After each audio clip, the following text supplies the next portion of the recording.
Good day, good people. Thank you for joining me for another video here on the SBG Tuts YouTube channel.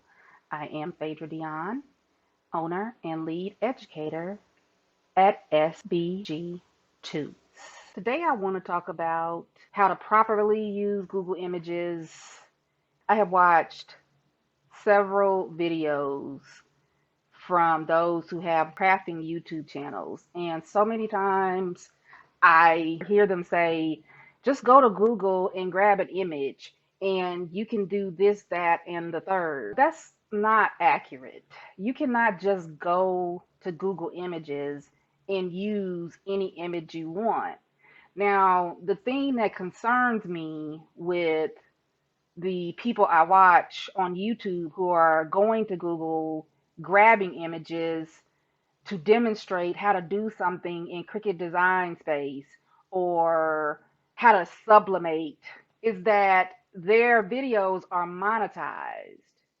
And so if they don't have permission to use these images, even though they'll say, well, you can use it as long as you're not selling it, that is not the whole truth.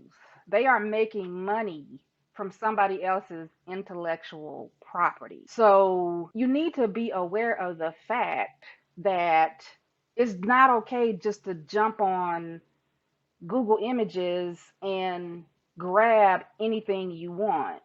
I did a video on how to make this cut file, hustle mode on. And in my video, which I'll link in case you want to see it, I talk about going to Google Images and putting in hustle mode on, and coming up with all of these different ways that people have used that concept, that phrase. The concept doesn't have a copyright. It's not anybody's intellectual property. But the way they chose to bring it to life is their intellectual property. And Google knows this, and they has a disclaimer. Images may be subject to copyright. Learn more. So when you click on learn more, it talks about copyright. And they even have another help file about find images you can use and share. And they talk about the different types of usage rights. Google Images was not necessarily designed for you to go and use it like a stock photo site. It was designed for you to be able to, find things visually, like a chunky font. So these are all the chunky fonts. You can look through this visually and you can find a thick font that you can use in a project. So here's 25 free chunky and 3D fonts.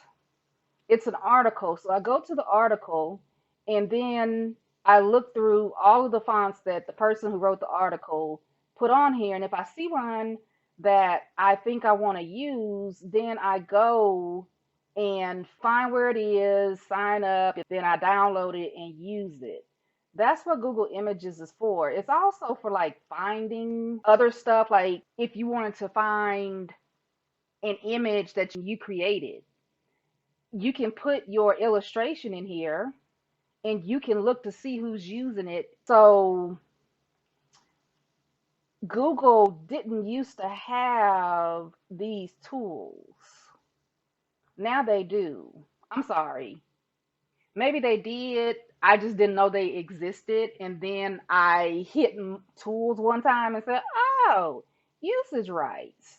So let's go back to this example of hustle mode on. I'm going to go to tools here and I'm going to go to usage rights. And I am going to look for Creative Commons licenses. And notice all of those images went away. So what is a Creative Commons license? Well, Google tells you.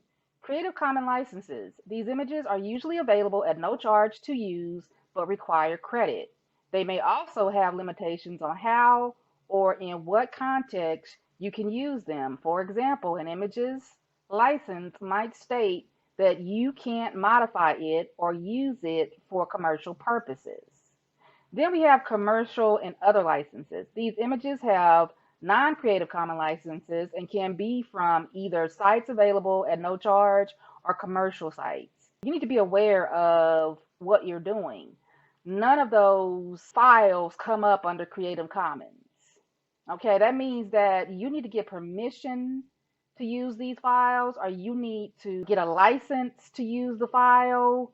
You can't just go on Google Images and find a file and say, I'm not selling it, so it's okay. I'm just showing you how to sublimate with it. Because again, especially on YouTube, TikTok, Instagram, a lot of these influencers accounts are monetized, so they are making money from this.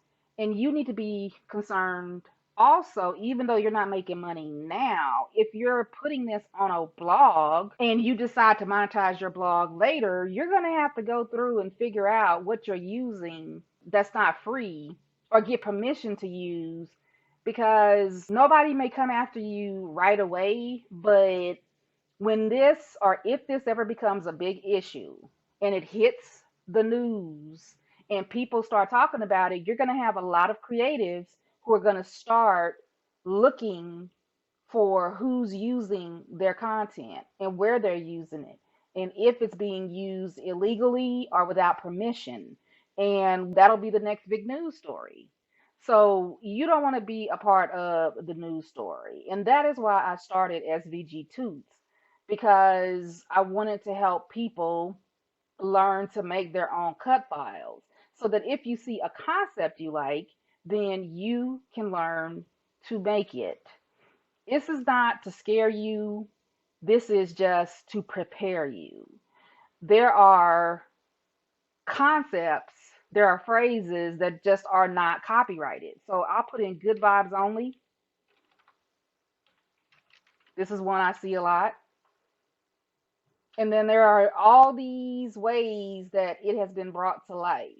So I'm going to go back up to tools and usage rights and choose Creative Commons. And look at there, tons of possible Creative Commons uses. So what you need to do from here is you need to actually go to it and see if there's anything you need to do. This is Raw Pixels, and Raw Pixels is a site where you can get a lot of free assets. Okay, so this says free. This has a little crown for premium.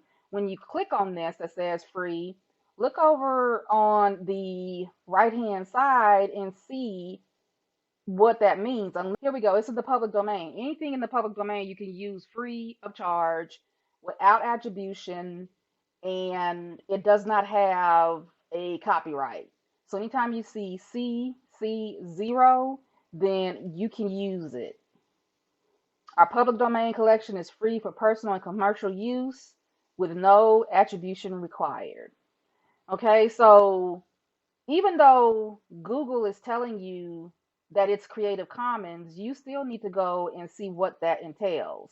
I'm looking here, this came out as Creative Commons, but it also says licensable. So you go here and it's on a stock photo site or a stock asset site. So you have to pay for a license in order to use this. Again, this is not to scare you, this is to prepare you. You can't just go to Google Images. If you ever think at any point in time you're going to monetize a tutorial, a blog post, a Zoom course, you want to be really careful about using other people's content, because you can easily make this yourself, which the good vibes only, you can easily make one of these yourself in your own style and not run the risk of being in violation of somebody else's copyright or their intellectual property. And in a future video, I'm actually going to do a good vibes only cut file. If you have questions, leave me a comment. If you have concerns, leave me a comment. If you have comments, leave me a comment. And thank you so much for watching.